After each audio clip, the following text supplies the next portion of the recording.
একটা বড় গাছে ছিল ছোট্ট বানরের বাড়ি। সে নিজের জিনিসপত্র সঠিক জায়গায় রাখত না, তাই তার ঘর ছিল একটু লন্ডভন্ড।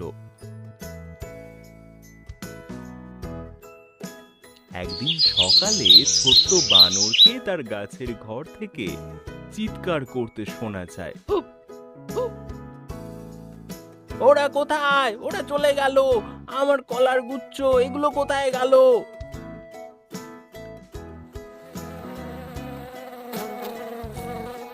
ছোট্ট বানর মৌমাছিকে জিজ্ঞেস করল, মৌমাছি মৌমাছি, তুমি কি আমার কলা খেয়েছো?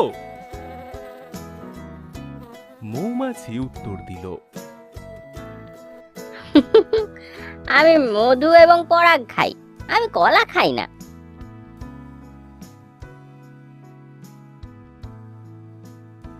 ছোট্ট বানর সাপকে জিজ্ঞেস করলো, সাপ সাপ, তুমি কি আমার কলা খেয়েছো?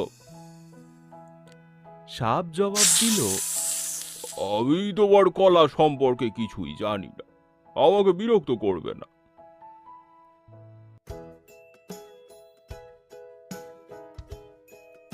ছোট্ট বানর ছিল ক্ষুধার্ত।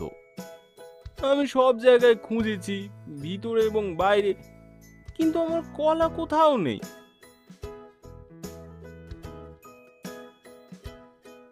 সে খুঁজতে থাকে টেবিলের ওপরে এবং বিছানার নিচে।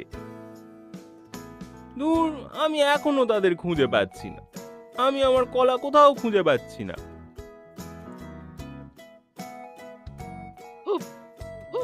ছোট বানর খুব রেগে গেল। সে তার পা ঠুকে ঠুকে কাঁদছিল। আমি আমি খুব ক্ষুধার্ত, আমার কলা চলে গেছে, আর আমার খাবার কিছু নেই, আমার আমার খাবার চাই।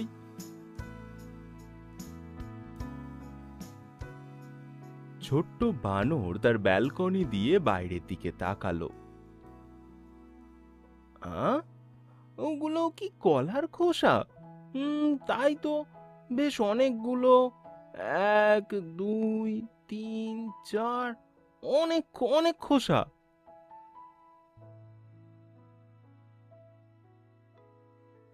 ও, ওটা তো একটা খরগোশ।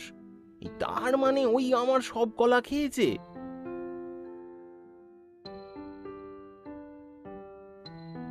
বানর চিৎকার করে বলল, খরগোশ, তুমি কি আমার কলাগুলো খেয়েছো?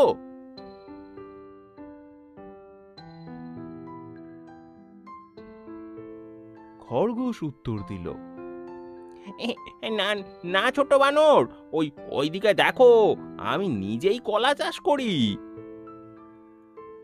খরগোশটি ছোট্ট বানরের গাছের গোড়ায় এসে দাঁড়ালো।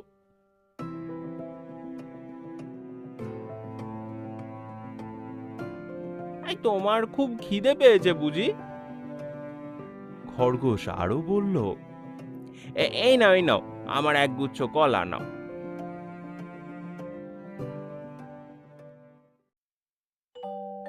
ছোট্ট বানর খুব খুশি। ধন্যবাদ, আপনাকে ধন্যবাদ খরগোশ, কিন্তু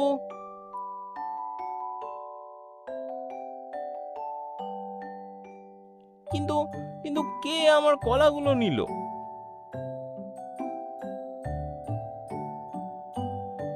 হঠাৎ ছোট্ট বানরের মনে পড়ল, ও, আমার এবার মনে পড়েছে, গত রাতে আমার খুব খিদে পেয়েছিল, আমি সব কলাগুলো তো খেয়ে ফেলেছি।